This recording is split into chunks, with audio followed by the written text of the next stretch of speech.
दोस्तों, 99% हिंदू नहीं जानते रामायण के यह रहस्य। रामायण काल के चौंकाने वाले रहस्य।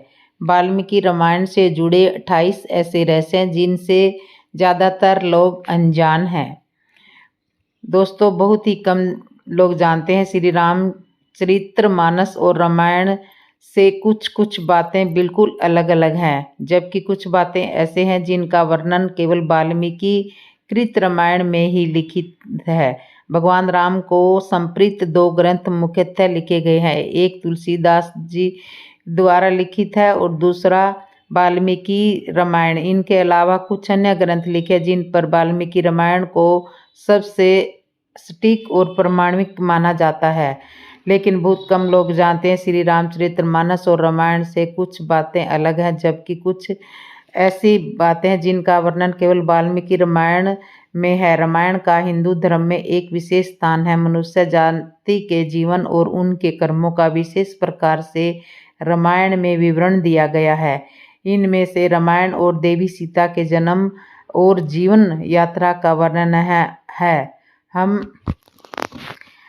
हम में से अधिकांश लोगों को रामायण की कहानी पता है। ऐसा माना जाता है कि मूल रामायण की रचना ऋषि वाल्मीकि द्वारा की गई थी, लेकिन कई अन्य संतों और वेद पंडितों जैसे तुलसीदास, संत एकनाथ इत्यादि से भी अन्य संस्करणों की रचना की गई। हालांकि प्रत्येक संस्करण में अलग अलग तरीके से कहानी का वर्णन किया गया है, लेकिन मूल रूपरेखा एक ही है। ऐसा माना जाता है कि रामायण की घटना 4 थी और 5वीं शताब्दी ईसा पूर्व थी, लेकिन इस महाकाव्य से जुड़े कुछ ऐसे भी रहस्य हैं जिनके बारे में लोगों को जानकारी नहीं है। आज इस लेख में हम आपको वाल्मीकि कृत रामायण की कुछ ऐसी बातों के बारे में बताएंगे। आपके सामने रामायण से जुड़े कुछ ऐसे रहस्यों के बारे में बताएंगे। तुलसीदास जी द्वारा रामचरितमानस में वर्णन है कि भगवान श्री राम ने सीता स्वयंवर में शिव धनुष को उठाया और प्रत्यक्षा चढ़ाते समय वह टूट गया, जबकि वाल्मीकि द्वारा रचित रामायण में सीता स्वयंवर का वर्णन नहीं है। रामायण के अनुसार भगवान राम और लक्ष्मण ऋषि विश्वामित्र के साथ मिथिला पहुंचे थे।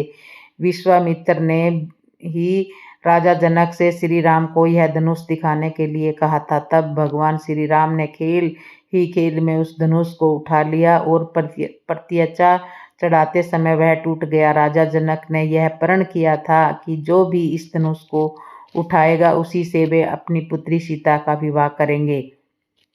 रामायण के अनुसार राजा दशरथ ने पुत्र प्राप्ति के लिए पुत्रेष्टि यज्ञ करवाया था। इस यज्ञ को मुख्य रूप से ऋषि श्रृंग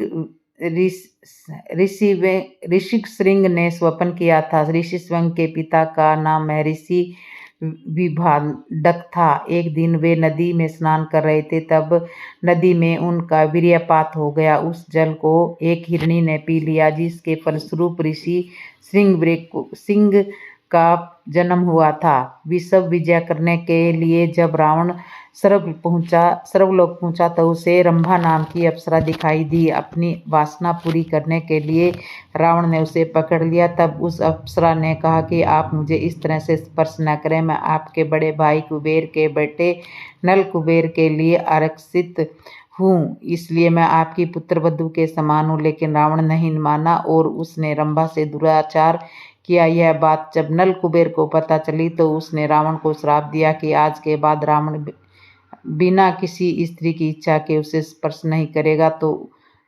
करेगा तो उसे मस्तक के टुकड़े 100 हो जाएंगे।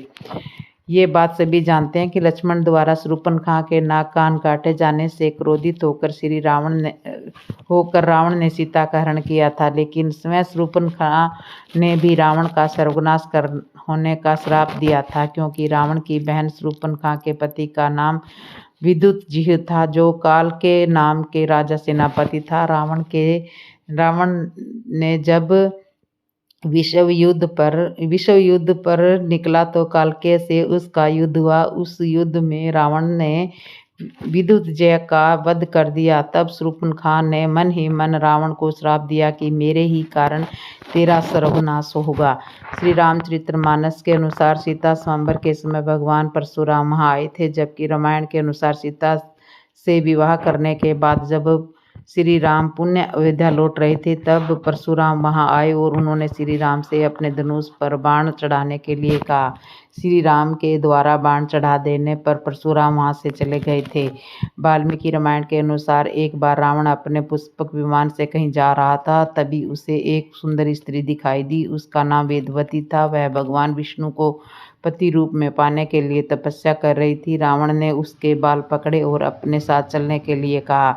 उस तपस्वी ने उसी क्षण अपनी देह त्याग दी और रावण को श्राप दिया कि एक स्त्री के कारण ही तेरी मृत्यु होगी। उसी स्त्री ने दूसरे जन्म में सीता के रूप में जन्म लिया था। जिस समय भगवान श्री राम वनवास गए, उस समय उनकी आयु लगभग 27 वर्ष की थी।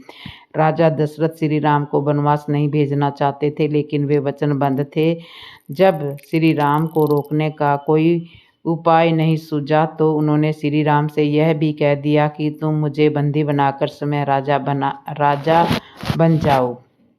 अपने पिता राजा दशरथ की मृत्यु का आभास भरत को पहले ही एक सपने के माध्यम से हो गया था। सपने में भरत ने राजा दशरथ को काले वस्त्र पहने हुए देखा था। उनके ऊपर पीले रंग की स्त्रियां प्रहार कर रही थी। सपने में राजा दशरथ लाल रंग के फूलों की माला पहने और लाल चंदन लगाए हुए गधे जुते हुए रथ पर बैठकर तेजी से दक्षिण यम की दिशा की ओर जा रहे थे।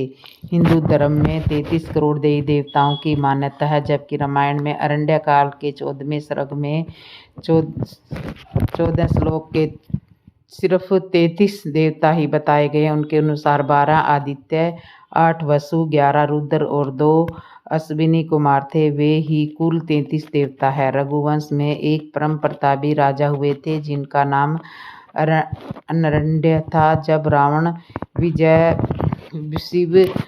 शिव विजय करने लगा तो राजा अरण्य से उसका भयंकर युद्ध हुआ। उस युद्ध में राजा अरण्य की मृत्यु हो गई, लेकिन मरने से पहले उन्होंने रावण को श्राप दिया कि मेरे ही वंश में उत्पन्न एक युवक तेरी मृत्यु का कारण बनेगा।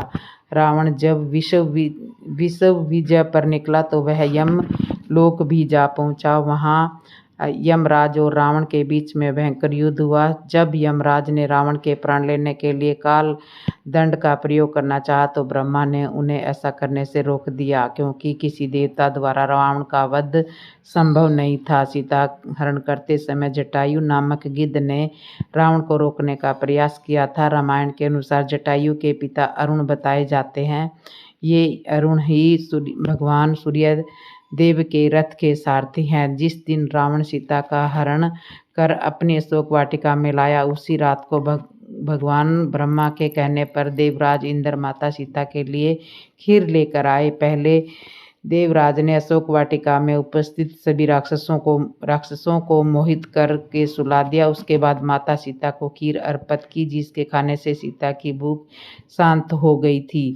जब भगवान राम और लक्ष्मण वन में सीता की खोज कर रहे थे, उस समय कटम्ब नामक राक्षस राम और लक्ष्मण ने उनका वध कर दिया। वास्तव में कटम्ब एक श्राप के कारण ऐसा हो गया था। जब श्री राम ने उसके शरीर को अग्नि के हवाले किया तो वह श्राप से मुक्त हो गया। कटम्ब ने ही श्री राम को सुग्रीव से मित्रता करने के लिए कहा था। श्री रामचरितमानस के अनुसार समुद्र में ने लंका जाने के लिए रास्ता नहीं दिया तो लक्ष्मण बहुत ही क्रोधित हो गए। जबकि वाल्मीकि रामायण में वर्णन है कि लक्ष्मण नहीं बल्कि भगवान श्री राम समुद्र पर क्रोधित हुए थे और उन्होंने समुद्र को सुखा देने वाले बाण भी छोड़ दिए थे। तब लक्ष्मण व अन्य लोगों ने भगवान श्री राम को समझाया था। तभी सभी जानते हैं कि समुद्र पर पुल का निर्माण नल और नील नामक वानरों ने किया था, क्योंकि उसे श्राप मिला था कि उसके द्वारा पानी में फेंकी गई कोई भी वस्तु डूबेगी नहीं। जबकि वाल्मीकि रामायण के अनुसार नल देवताओं के शिल्पी इंजीनियर विश्वकर्मा के 2 पुत्र, वह स्वयं भी शिल्प कला में निपुण था। अपनी इसी कला से उसने समुद्र पर सेतु का निर्माण किया था। रामायण के अनुसार समुद्र पर पुल बनाने में 5 दिन का समय लगा था। पहले दिन बांदरों ने 14 योजन, दूसरे दिन 20 योजन, तीसरे दिन 21 योजन, चौथे दिन 22 योजन और 5वें दिन 23 योजन पुल बनाया था।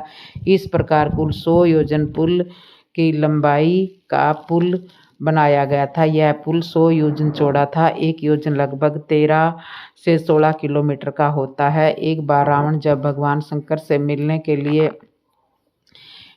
लिए गए थे तब कैलाश गया था। वहाँ उन्होंने नंदी को देखकर उनके स्वरूप की हंसी उड़ाई और उन्हें बंदर के मुख वाला कहा। तब नंदी ने रावण को श्राप दिया कि बांदरों के कारण ही तेरा सर्वनाश होगा। रामायण के अनुसार जब रावण ने भगवान शिव को प्रसन्न करने के लिए कैलाश पर्वत उठा लिया तब माता पार्वती भयभीत हो गई थी और उन्होंने रावण को श्राप दिया था कि तेरी मृत्यु किसी स्त्री के कारण होगी। जिस समय राम रावण का अंतिम युद्ध चल रहा था उस समय देवराज इंद्र ने अपना दिव्य रथ श्री राम के लिए भेजा था। उस रथ में बैठकर ही भगवान श्री राम ने रावण का वध किया था। जब काफी समय तक राम रावण युद्ध चलता रहा तब अगस्त्य मुनि ने श्री राम जी से आदित्य हृदय स्तोत्र का पाठ करने के लिए कहा था, जिसके प्रभाव से भगवान श्री राम ने रावण का वध किया था।